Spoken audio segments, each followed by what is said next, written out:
बिस्मिल्लाहिर्रहमानिर्रहीम, अस्सलाम वालेकुम। डॉक्टर मुनव्वर हुसैन आपकी खिदमत में। आज हमारे साथ जॉन हुसैन हैं, आपके इंतहाई पसंदीदा और मुख्तलिफ अपने सोशल मीडिया अकाउंट्स के ऊपर, Pakistani social media accounts, TV channels पे अक्सर आप देखते हैं। अब तो इंटरनेशनल चैनल्स पे भी नजर आना शुरू हो गए। जॉन साहब, आपके वक्त का बहुत बहुत शुक्रिया। जॉन साहब, बड़ा आसान सा सवाल, डील होने जा रही है या नहीं होने जा रही? जंग होने जा रही है या अमन होने जा रहा है? डॉक्टर मुनव्वर, बहुत बहुत शुक्रिया मुझे बुलाने के लिए।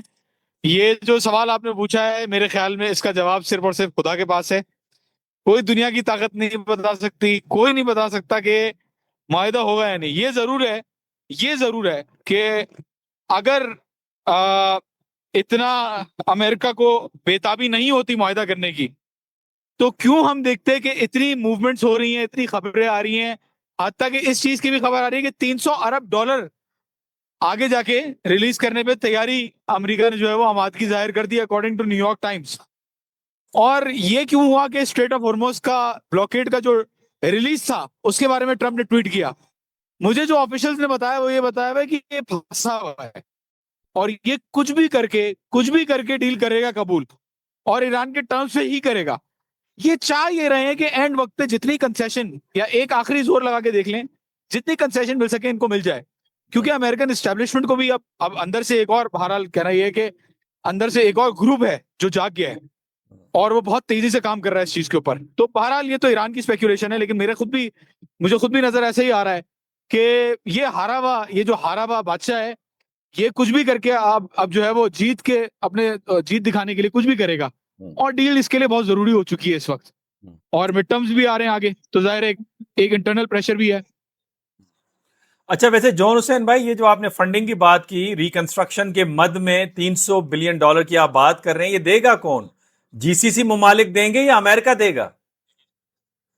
बहुत अच्छा सवाल है डॉक्टर मुनव्वर, और ये मेरी जो मालूमात है वो अभी इसके ऊपर जो ये मुआहिदा, जो 300 बिलियन डॉलर की जो कॉम्पनसेशन की बात हो रही है, ये आगे का मरहला है जहां तक मेरी मालूमात है। हम्म। इनिशियल फेज के अंदर 12 अरब डॉलर रिलीज होंगे कतर से। और मैं टर्म्स भी आपके जायरीन के लिए क्लियर कर दूं, ऑडियंस के लिए। जो स्ट्रेट ऑफ हॉर्मोज है वो साइमल्टेनियसली खुलेगा नेवल ब्लॉकेड के साथ, लेकिन उससे पहले ट्रंप बताएगा कि स्ट्रेट ऑफ हॉर्मोज खुल गया, पहले वो डिक्लेयर करेंगे। और आपने ट्वीट देखा जो ट्रंप ने किया, और मुझे एक ऑफिशियल ने बताया कि इससे ट्वीट करवाया गया है जैसे पहले करवाया गया था। अच्छा। 12, यस, यस, यस। किसने अब वो करवाया? उनकी किसने? अपनी हो सकता है अब इनकी अपनी, एक बड़े सीनियर ऑफिशियल ने, हो सकता है उनकी अपनी स्पेक्यूलेशन हो, बहरहाल मुझे नहीं पता, लेकिन उनका मानना ये है कि ट्वीट करवाया गया है। और पहले भी जो ट्वीट हुआ था, आगे नबेबियान, वो नेगोशिएशन टीम का हिस्सा भी हैं। उन्होंने पहले जब ट्वीट हुआ था तो उन्होंने कहा था कि जो आपको याद होगा लेबनान का और सारा जो मामला हुआ था, और जो उसने ट्रंप ने कहा था कि हमें कबूल है, ईरान के जो पॉइंट्स हैं वो कबूल हैं और उसके ऊपर बात करेंगे। तो वो ट्वीट पहले करवाया था। अब ये ट्वीट भी मेरी मालूमात के मुताबिक करवाया है ईरान ने। किसने किसने ट्वीट तो नहीं, करवाया खैर है? बोला था ऐलान करेंगे। किसने करवाया ट्वीट? ईरान ने एज अ कंडीशन कहा है कि आप बोलेंगे कि आप खोल रहे हैं स्ट्रेट ऑफ हॉर्मोज। तो कुछ ऑफिशियल्स का मानना यह है कि ये उसकी एक्सेप्टेंस होनी थी खोलने की, लेकिन इसने अपने जो न्यूक्लियर के पॉइंट्स ऐड किए वो अपनी तरफ से ऐड किए आखिरी वक्त पे कंसेशंस के तौर पे, कि भाई अपने एक स्ट्रांग पोजीशन दिखाने के लिए, जो कि ईरान को बाद में कबूल नहीं था। ईरान ने कहा कि आपने जो लैंग्वेज यूज की है वो सही नहीं है, और आपने जो मस्त मस्त की जो बातें की ये भी सही नहीं है। आप नोटिस करें कि ट्रंप ने अपने ट्वीट में कितने तमीज से इस्लामिक रिपब्लिक ऑफ ईरान लिखा, और कितने तमीज से उसने मजबूरन, जबकि ट्रंप की ये जबान नहीं होती नॉर्मली, जो ट्रंप की जबान होती है वो यही होती है कि वो कहता है कि जी ऐसा कर देंगे वैसा कर देंगे। उसने बड़ा मजबूरन, मेरे ख्याल में अपने अपने नेतन्याहू को सेटिस्फाई रखने के लिए, बड़ा मजबूरन जो है वो एंड में बोला कि जी न्यूक्लियर टेस्ट ऐसा हो जाएगा तो वैसा हो जाएगा। तो doctor Munawwar, I think this is the last time that all of this is happening, and I think a decision has to be made, because the problem is that you don't have enough oil storage in the US. US के अंदर oil storage कहाँ बची है, आप मुझे बताए ना। 13 million barrel per day उनकी प्रोडक्शन है, 20 मिलियन बैरल जो है उनकी कंजम्पशन है। कैसे पूरा होगा शॉर्टेज? कैसे पूरा हो सकता है? वो नेट इंपोर्टर है क्रूड के, ऑल्दो वो पेट्रोलियम में जो है वो प्रोडक्ट एक्सपोर्टर है नेट, लेकिन क्रूड तो वो नेट इंपोर्टर है। और अभी समर आ रहा है, तो there is no chance that the American can wait The fertilizer is a problem. The energy crisis is a problem, and I don't think that they have any cards left to play. So what I see, अब जो मुझे नजर आ रहा है doctor Munawwar, I see a slow phase by phase execution of the agreement. America ये दिखाएगा नहीं कि एग्रीमेंट हो गया है, लेकिन एक एक करके शराइत, अभी मेरी मालूमात के मुताबिक एक शराइत पूरी हो चुकी है। अच्छा। और वो वही है स्ट्रेट ऑफ हॉर्मुज पे जो उसने ऐलान किया था, लेकिन उस पे भी रिट्रैक्ट कर लिया, उसने रिट्रैक्ट कर लिया। तो पहले वो स्ट्रेट ऑफ हॉर्मुज की बात करेगा, ब्लॉकेड की, फिर आपको नेक्स्ट सिग्नल जो नजर आएगा वही नजर आएगा कि ईरान के जो एसेट्स हैं वो रिलीज होते हुए आपको नजर आएंगे। फिर यही चलता रहेगा कि नहीं न्यूक्लियर दो, न्यूक्लियर दो, न्यूक्लियर दो। फिर तीसरी कंडीशन जो है वो मीट होगी, और फिर आपको नजर आएगा कि फाइनली दोनों कहेंगे जी खुदा हाफिज, अब बात करते हैं, अब दोनों मिलकर मुज़ाकरात करते हैं। वो जो अगले मुज़ाकरात होंगे मुझे नहीं लगता वो कभी भी कामयाब हो सकते हैं माजरत के साथ। न्यूक्लियर के ऊपर जो आगे 60 दिन का जो इन्होंने प्लान बनाया हुआ है, माजरत, बड़ी माजरत के साथ मुझे कोई सोल्यूशन नजर नहीं आता उसका। तो आगे जाके डील हो ना हो ये नहीं पता, लेकिन बहरहाल अभी तो इसको एमओयू अगर एक्सेप्ट नहीं किया इसने तो इसके लिए बड़ा नुकसान है। और मेरे ख्याल में तो he will have to accept Iranian demands. There is no chance. Iran इसको जाने भी नहीं देगा, ईरान इसको एग्जिट भी नहीं करने देगा इतनी जल्दी से। अच्छा, वैसे ये आज वॉर सिचुएशन रूम में 2 घंटे मीटिंग होती रही है वॉशिंगटन डीसी में, और उसकी बातें अभी खुल के बाहर नहीं आई, बल्कि आपके जो मल्लाह हैं ईरानी, उनका भी कहना है कि वक्तन फवक्तन जो अमेरिकन नेवी है वो वार्न करती रही है। नबीबिया का जो वेसल है उसे भी उन्होंने फायर करके नाकारा बना दिया है। तो ये सिग्नलिंग क्या कर रहा है इस वक्त?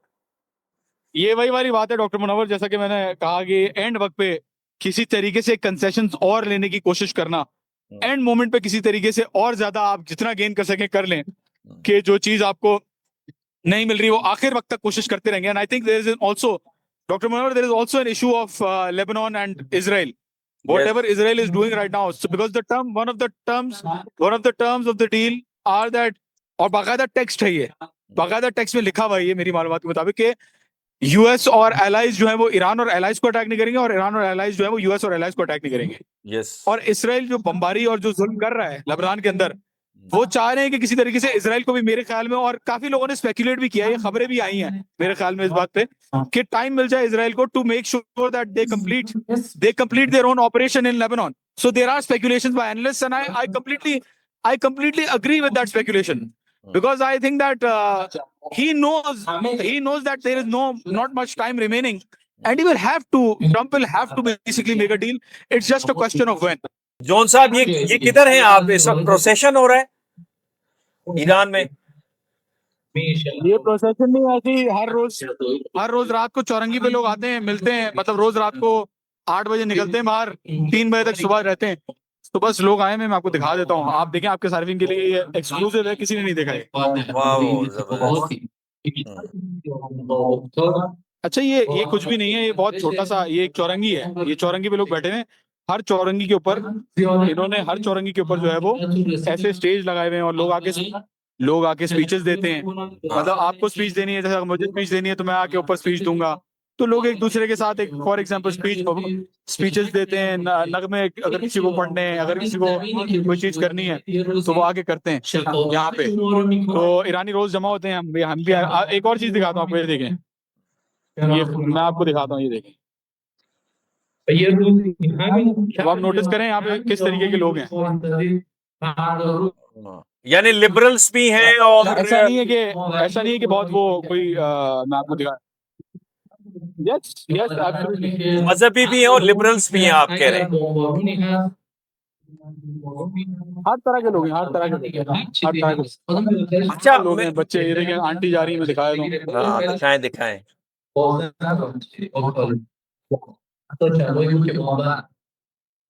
ये बिल्कुल नॉर्मल लोग हैं, मजहबी भी हैं, नॉर्मल भी हैं, हर तरह के लोग हैं।